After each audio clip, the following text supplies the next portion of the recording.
Les sous-marins d'attaque lourdement armés à missiles furtifs sont de loin les navires de guerre les plus puissants au monde lorsqu'il s'agit de mener une guerre à grande échelle. Et maintenant, les sous-marins futuristes changent totalement la façon dont nous regardons ces chasseurs silencieux et mortels. On prétend que les sous-marins d'attaque russes pourraient être parmi les meilleurs de la planète. Et lorsqu'ils nous ont présenté leurs sous-marins d'attaque nucléaire de classe Akula et Alpha, ils étaient considérés comme les sous-marins les plus avancés au monde.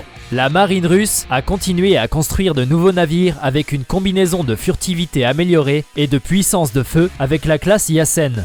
Plus moderne, un sous-marin d'attaque nucléaire polyvalent avec missiles de croisière. La nouvelle classe Laika, ou projet 545 Laika, est le plan d'un nouveau sous-marin d'attaque, même si la classe Yasen est encore en construction avec 4 d'entre eux à livrer en 2024.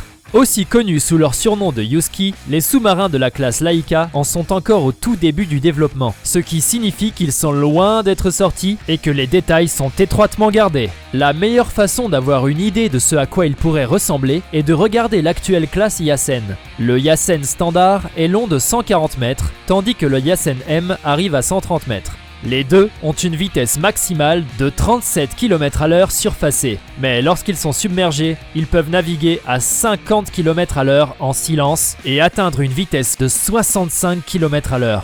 Le sous-marin dispose de 8 silos de missiles équipés de VLS, qui peuvent être armés soit du missile de croisière anti-navire Onyx mortel, soit des missiles de croisière calibre. Le Laika aura probablement certains éléments de conception du Yasen, mais avec une technologie plus avancée. La classe Laika sera équipée d'une nouvelle arme dévastatrice, le missile de croisière hypersonique 3M22 Zircon, qui peut frapper des navires en mer et des cibles sur terre à des vitesses allant jusqu'à Mach 9. Mais les fans du nouveau sous-marin devront attendre avant de voir une de ces brutes en action. Enfin, vous ne verrez jamais un sous-marin d'attaque silencieuse avant qu'il ne frappe sa cible. Peu importe, la classe Laika ne sera pas construite avant 2023. Il va sans dire que lorsqu'il s'agit de sous-marins meurtriers de l'avenir, la marine des États-Unis a certains des sous-marins d'attaque et de missiles les plus redoutés au monde. Mais il y a un plan pour construire quelque chose de plus mortel.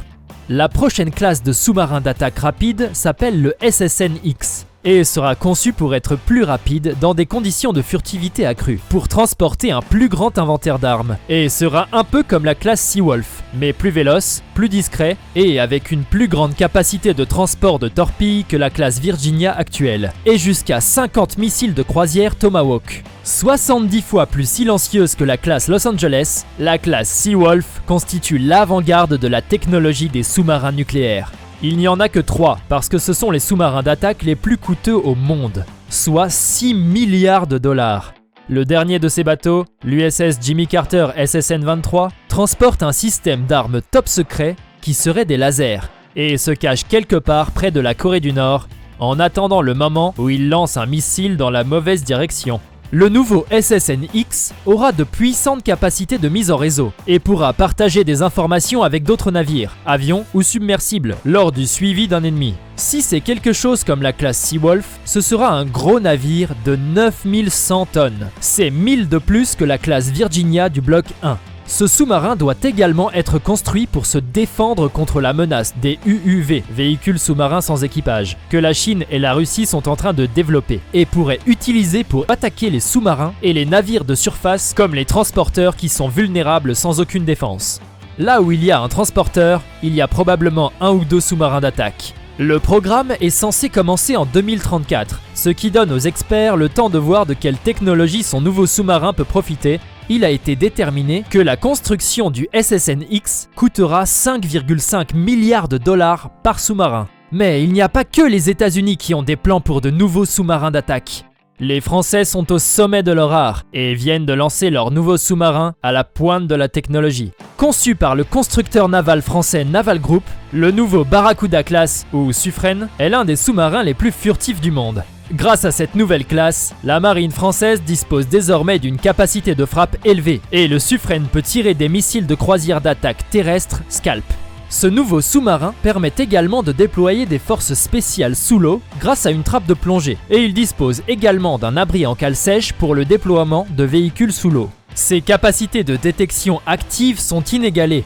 Il possède 4 tubes torpilles de 533 mm et peut être armé d'une combinaison mortelle de 18 torpilles lourdes, de missiles anti-navires Exocet, de missiles de croisière navale, de missiles anti-aériens et de mines. Son gouvernail X et ses planeurs avant rétractables lui confèrent une meilleure maniabilité et réduisent le bruit à grande vitesse. Le premier sous-marin lancé en juillet 2019 mesure 100 mètres de long et 9 de diamètre. Comparé aux sous-marins de propulsion conventionnelle, le nouveau Barracuda SSN offre des performances impressionnantes. Le réacteur nucléaire est une nouvelle variante du réacteur à eau sous pression Technicatom K15. Est très compact et s'intègre dans un espace de coque de 8 mètres. Sa puissance opérationnelle est top secrète. Mais la chaudière nucléaire à bord du Suffren pèse environ 400 tonnes et occupe elle-même 10 mètres. La vapeur est utilisée pour alimenter directement 2 turbines de propulsion, 2 turbo-alternateurs qui fournissent l'énergie du navire, et il peut profiter de 2 moteurs électriques très silencieux lorsque le sous-marin doit fonctionner en silence. Puisque nous parlons de la classe Barracuda, le Naval Group a une autre variante conventionnelle appelée Shortfin Barracuda ou sous-marin de classe Attack, qui a été choisi par la Royal Australian Navy pour remplacer la classe Collins et qui pourrait entrer en service au début des années 2030.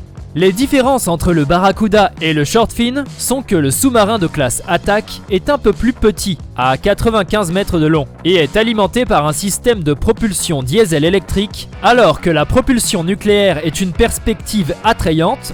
La Royal Australian Navy a conclu que les inconvénients de passer au nucléaire l'emportent considérablement sur les avantages. En effet, entre 2025 et 2030, on pense que l'évolution de la technologie des batteries lithium-ion permettra à la classe Attack de rester entièrement submergée pendant 40 jours sans avoir besoin de se recharger. Les experts sur le terrain croient même que d'ici 2035, cela pourrait passer à 60 jours et d'ici 2050, les sous-marins de la classe Attack pourraient tout simplement être capables de passer 80 jours sous l'eau sans recharger. La marine royale australienne a clairement indiqué qu'elle préférait que tous les futurs sous-marins soient équipés d'un système d'armement américain tel que le système de combat ANBYG-1, plus la capacité de tirer une torpille lourde comme le Tomahawk. Le sous-marin sera construit avec des tubes de torpilles de 8 par 533 mm et transportera 28 torpilles. Il transportera également la torpille lourde Mark 48 Mod 7, les missiles anti-navires Harpoon ou les mines de Mark III Stonefish. Le sous-marin fini aura une longueur de 95 mètres, un faisceau de 9 mètres, un déplacement de surface de 4500 tonnes et utilisera la propulsion pump jet avec une vitesse maximale de 37 km/h. À peu près au même moment où le sous-marin australien de la classe Attack est entré dans la phase de conception, le Japon a entrepris des recherches sur son dernier projet de sous-marin, un successeur de sa classe Soryu. Il est généralement admis que la classe Soryu diesel électrique est la plus avancée et la plus silencieuse de tous les sous-marins conventionnels au monde. Premier sous-marin de classe Soryu, le JS Oryu est arrivé à son nouveau port d'attache le 7 avril 2020 et est le premier sous-marin d'attaque diesel électrique à être équipé de batteries lithium-ion. Mais la classe Soryu peut faire quelque chose qu'aucun autre sous-marin au monde ne peut: couper sa propulsion diesel électrique et passer directement à la batterie. Cela rend le sous-marin beaucoup plus difficile à détecter en raison du bruit de la centrale diesel électrique. La force d'autodéfense maritime du Japon est la seule marine au monde à utiliser cette technologie à bord d'un sous-marin. Mais alors que de nouveaux bateaux de la classe Soryu sont en cours de finition, le Japon a déjà les yeux sur un tout nouveau design nommé 29SS, qui est destiné à prendre tout ce qui fonctionne sur le Soryu, changer quelques options et ajouter plus d'armes. L'armement pour le 29SS devrait être le même que pour les bateaux Soryu. Et bien qu'il y ait une tendance générale à installer des silos de lancement verticaux, le Japon n'a pas les missiles pour les remplir. Nous savons qu'il y aura au moins une demi-douzaine de torpilles et que celles-ci tireront probablement une toute nouvelle torpille que l'armée japonaise développe depuis 2012. Décrites comme des torpilles à grande vitesse, à grande distance et à grande endurance, ces torpilles sont exactement ce qu'on attend d'une arme, à moins d'être à l'autre bout de la trajectoire. Elles seront les successeurs de la torpille standard de type 89, connue sous le nom de GRX-6.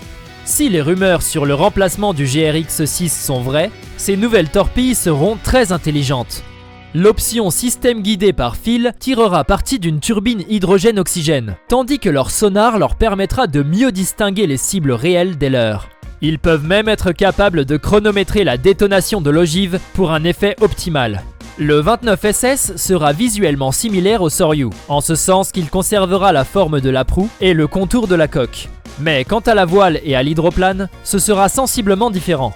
La voile a été réduite, presque fusionnée dans la coque, et les avions de plongée déplacés de la voile à la coque. Tout cela rend le sous-marin plus rapide, plus silencieux et plus éco-énergétique. Le 29SS remplacera également l'hélice traditionnelle par un jet de pompage, plus silencieux et plus maniable qu'une hélice nue. Contrairement aux hélices traditionnelles qui utilisent des pales non rodées qui battent à travers l'eau, créant ainsi une cavitation et donc du bruit, un jet de pompage aspire l'eau et l'éjecte sous pression depuis l'arrière du jet. Les jets de pompage sont généralement utilisés sur les sous-marins plus rapides à propulsion nucléaire. Mais à mesure que les batteries deviennent plus puissantes, les jets de pompage deviennent plus faciles à utiliser. Alors pourquoi chercher un remplacement si rapidement ? Le Japon a plus de 20 sous-marins diesel électriques qui sont considérés comme les meilleurs au monde. Le premier sous-marin Soryu a été lancé en 2009 et il est difficile d'imaginer que les travaux de remplacement sont déjà en cours. Mais le Japon ne garde ses sous-marins en service que pendant 20 ans, un temps relativement court pour les navires de guerre modernes. Attendez-vous à voir la nouvelle classe 29SS débarquer sous l'eau vers 2031. Maintenant que vous avez vu ces nouveaux sous-marins, qui, selon vous, construit les meilleurs au monde et pourquoi ? Faites-nous savoir dans les commentaires. Et si vous avez aimé la vidéo, mettez un like, abonnez-vous et activez les notifications afin que vous soyez le premier à savoir quand une nouvelle vidéo arrive. Merci d'avoir regardé.